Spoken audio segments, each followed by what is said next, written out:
So start करते हैं अपना नेक्स्ट टॉपिक। कल हमने कहाँ का किया था? कल हमने relation between electric field and electric potential का लिया था और मैंने बोला था ये इंपॉर्टेंट है, पेपर में देखने को मिलेगा आपको, तो ये रिवीजन भी करते रहो साथ में। अब नेक्स्ट है हमारे पास electric potential energy on a 3 point system. एक मिनट में दूसरा पेज भी खोलूँ।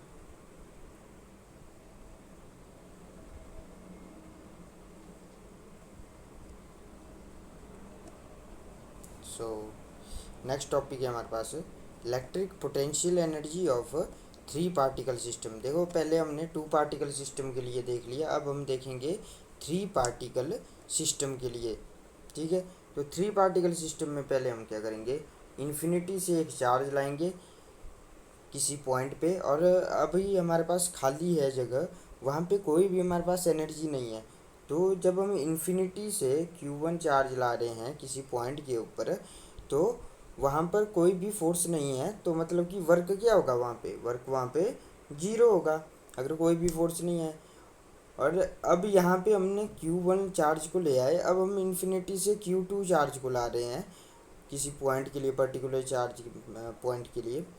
तो यहाँ पे क्या हो जाएगा हमारे पास, Q1 से Q2 का डिस्टेंस R12 है, मान लो R12 है।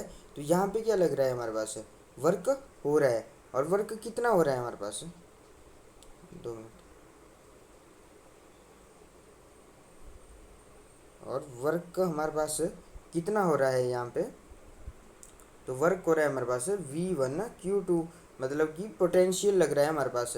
पोटेंशियल कितना लग रहा है, V1 लग रहा है यहाँ पे Q2 तक लाने के लिए, क्योंकि यहाँ पे क्या है, Q1 चार्ज है और जिसमें इलेक्ट्रिक फील्ड है और वो उसके अगेंस्ट काम कर रही है। तो हमारे पास कितना एनर्जी लग रही है हमें Q2 को लाने के लिए इन्फिनिटी से।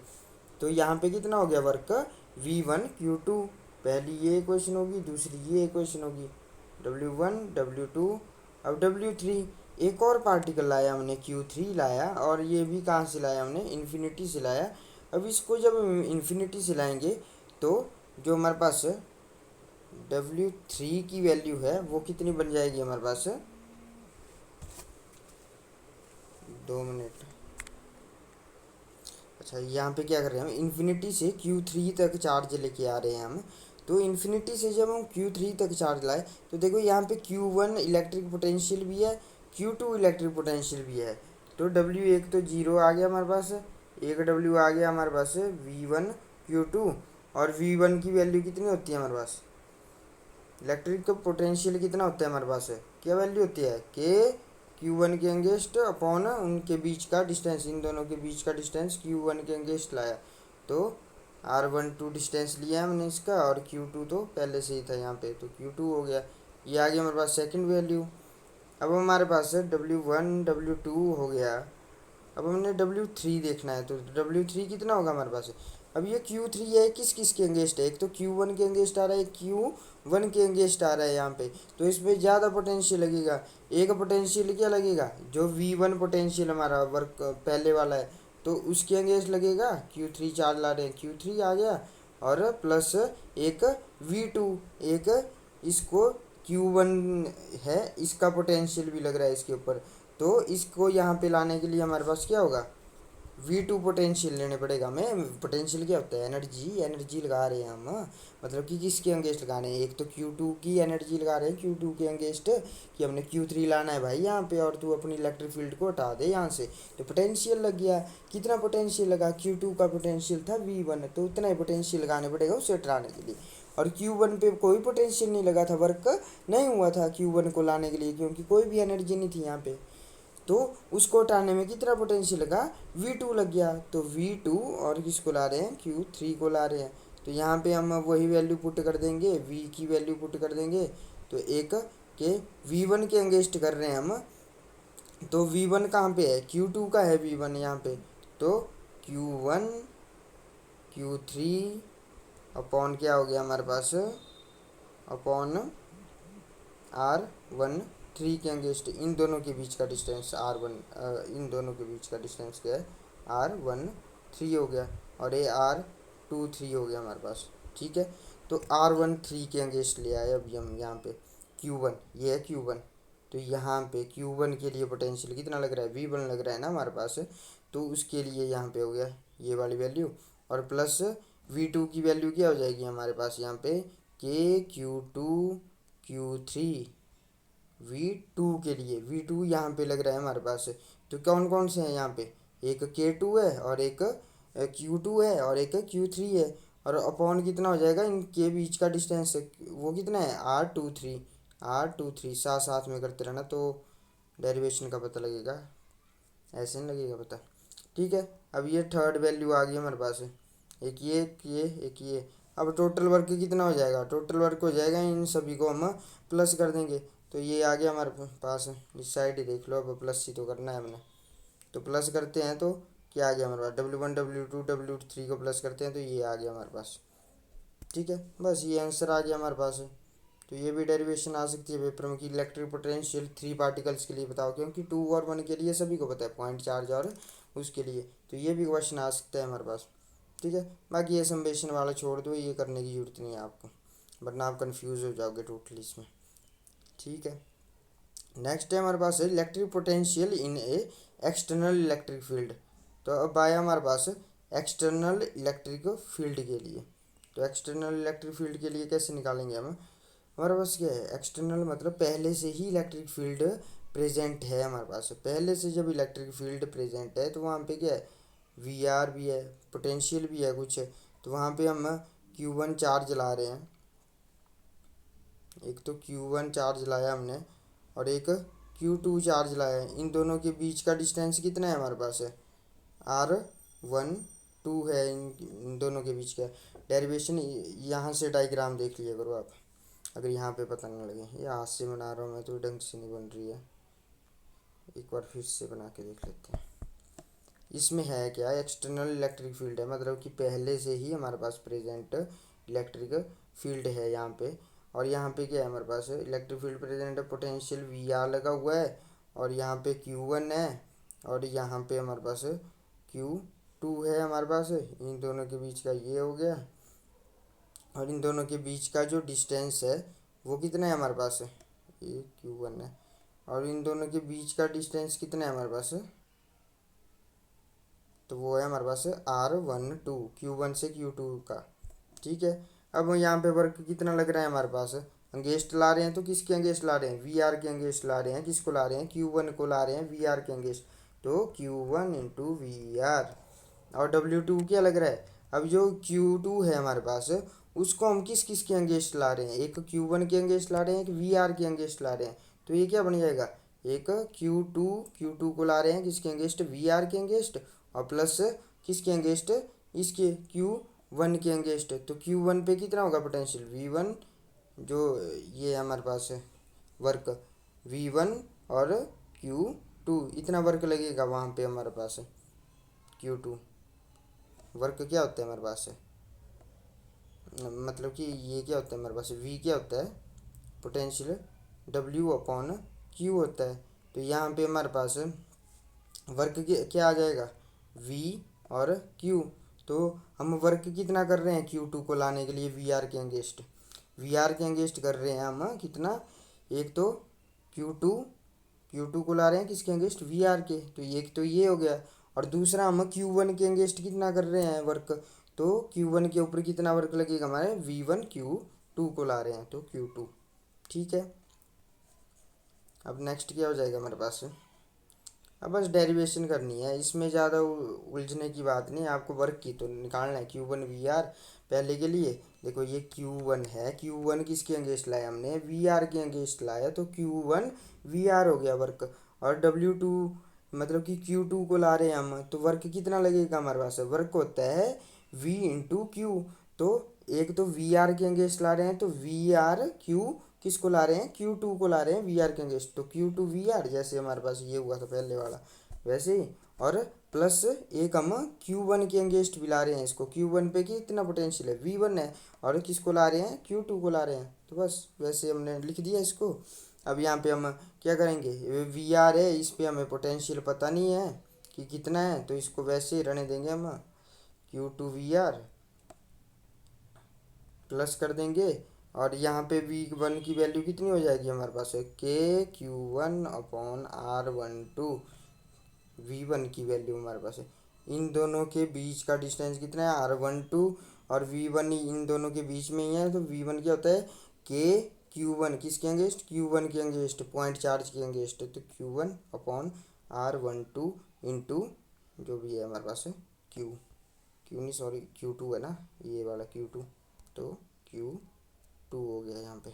ठीक है, इन दोनों का हम क्या करते हैं, जो हमारे पास पोटेंशियल होता है वो क्या होता है हमारे पास, जो दो चार्ज लिए हैं, एक तो के लग गया वो तो कांस्टेंट होता है, दो चार्ज लिए हैं उन दोनों की मल्टीप्लाई कर देंगे और अपॉन क्या कर देंगे, उन दोनों के बीच का डिस्टेंस कर देंगे, तो वो होता है हमारे पास ये v की वैल्यू। ठीक है, अब ये भी निकल गया हमारे पास, तो w क्या हो जाएगा हमारे पास, यहाँ पे w हो जाएगा हमारे पास W1 + W2। बस यहाँ पे वैल्यू ही ऐड करनी है आपने, जो आंसर आ गया वो आंसर, इन दोनों को ऐड ही करना है, ये वाला अब W2 और W1 को ऐड करना है, जो आंसर आ गया वो निकल गया आपके पास। बस इतना सा तो है ये। नेक्स्ट टॉपिक भी कर ही लेते हैं आज ही। अब क्या है हमारे पास, नेक्स्ट है electric energy spread in a dipole in A electric field. अब डाइपोल की बात हो रही है हमारे पास, तो डाइपोल कैसे होता है हमारे पास, देखो ये है हमारे पास, तो उन्होंने बोला इलेक्ट्रिक फील्ड पे हमने डाइपोल रखा है और टॉर्क के अगेंस्ट लाना है हमने ये, तो एक यहाँ पे पॉजिटिव चार्ज, यहाँ पे नेगेटिव चार्ज है, और ये एंगल कितना बना रहा है यहाँ पे d θ बना रहा है। इन्होंने बोला कि इस जो हमारे पास डाइपोल है यहाँ पे रखा हुआ है, इसको सीधा करने में टॉर्क, इसे सीधा करेंगे तो क्या लग रही है, टॉर्क लग रही है ना किसी, जैसे मैंने दरवाजे का एग्जांपल दिया था आपको टॉर्क में, दूसरा तीसरा लेक्चर है उसमें दिया है मैंने, तो उसमें टॉर्क लगता है हमारे पास, फोर्स डिस्प्लेसमेंट के अंगेस्ट लगती है, या डिस्प्लेसमेंट होती है फोर्स के अंगेस्ट, तो वहाँ पे टॉर्क लगता है हमारे पास। तो इसको सीधा करने में कितना वर्क हमारे पास लग रहा है, तो वो पूछा है यहाँ पे। उसको निकालने के लिए हम क्या कर देंगे, एक तो हमें एंगल लग गया पता कि कितने एंगल पे ये सोया हुआ है, सोया हुआ मान लो इसको ऐसे सोया हुआ है, हमने सीधा करना है बस इसको। ठीक है, ये सीधी वाली नहीं बनानी आपने लाइन। ठीक है, अब यहाँ पे क्या हो जाएगा हमारे पास, कंसीडर कर दिया हमने, ये वाली लाइन लिखनी होती है पेपर में, consider an electric dipole kept in electric field में है, और if dipole is now displaced from its standard position against electric field then some work has to be done. तो वर्क कितना लगा हमारे पास इसको डिस्प्लेस करने में, तो DW क्या लग गया, तो मैंने बोला कि वे इसमें टॉर्क लगता है, तो टॉर्क इंटू कितने डिस्प्लेसमेंट की, कितने डिग्री के एंगल पे ही इस पे वर्क किया हमने, d θ एंगल पे वर्क किया। और टॉर्क क्या होता है हमारे पास है, PE sin θ होता है हमारे पास टॉर्क, ये भी मैंने पढ़ा दिया पहले, रिवीजन नहीं करोगे तो सब कुछ अपने आप ही भूल जाओगे फिर। PE sin θ हो गया हमारे पास, और d θ की वैल्यू कितनी है यहाँ पे हमारे पास 180 डिग्री है। पर अब हमने वर्क किया तो कहाँ से कहाँ तक किया, तो हम 90 डिग्री पे लेके जाएंगे इसको, तो मतलब कि हम वर्क कितना कर रहे हैं यहाँ पे, DW कितना कर रहे हैं, PE और इन्फिनिटी π/2 90 डिग्री पे, और थीटा π/2 से थीटा तक वर्क कर रहे हैं।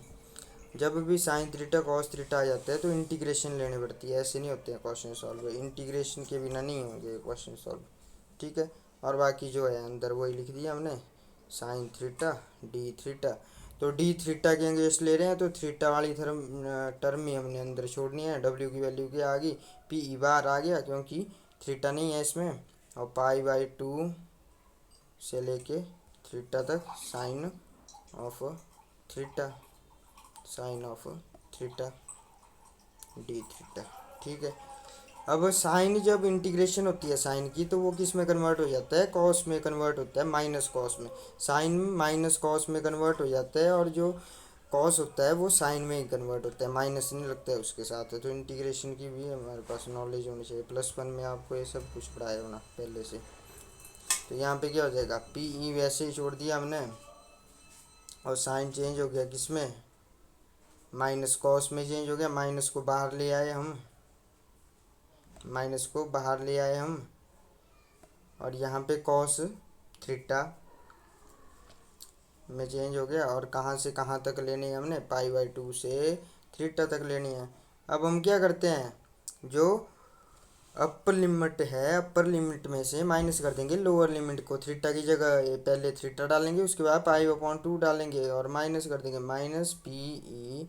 और यहाँ पे अपर लिमिट क्या है हमारे पास, cos of theta minus cos of pi by 2 हो गया हमारे पास। Upper limit minus lower limit कर देते हैं।